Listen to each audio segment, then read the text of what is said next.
When I was little, took a vacation in Montana, and it was probably the best vacation I've ever had in my life. So I had a lot of fun there. It was a resort called Paul's Up. I don't really know the specific town. My family, we like to go outdoors, like to fish, like to hunt, like to do we did horseback riding, a lot of different stuff outside there. There's a lot less people. There's no traffic.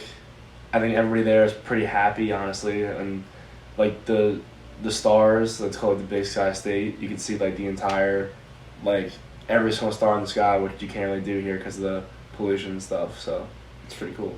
Yep, and extended family.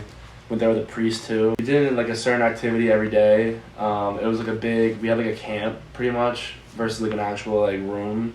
So we had these tents. They were nice tents.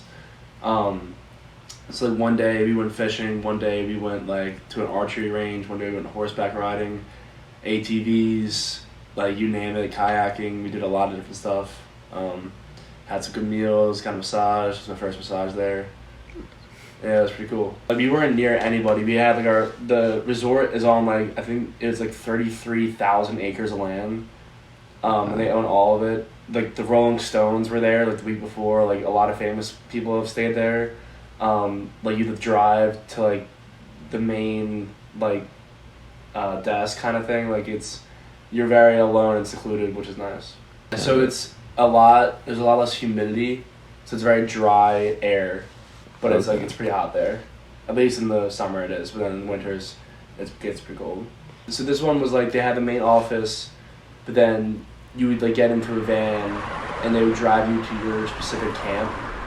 And so we didn't meet anybody else at the resort. We stayed there for 2 weeks because we were just by ourselves in our own section of the woods pretty much. Like I said, it's 33,000 acres, so everybody else is just kind of in their own designated camp.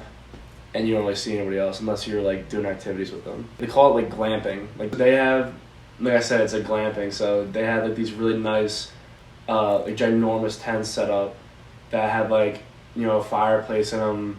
There was running bathroom and stuff like that. Good bed. Pretty much just a normal room, but instead of it being indoors, it's just a tent. Our camp was right on one of the rivers, so me and my little brother were fishing on the river a lot. We would get into the van and they had different restaurants across the resort, and we would just go to one, and because it was all inclusive, one of those things. They had a steakhouse, they had a sushi thing, a Mexican thing. The way I kind of grew up and how my family is, they I've always just been used to being outside, and so when you're outside, but instead of being in my backyard, I have acres of land to do whatever I want with. There was just a lot of different activities you can do.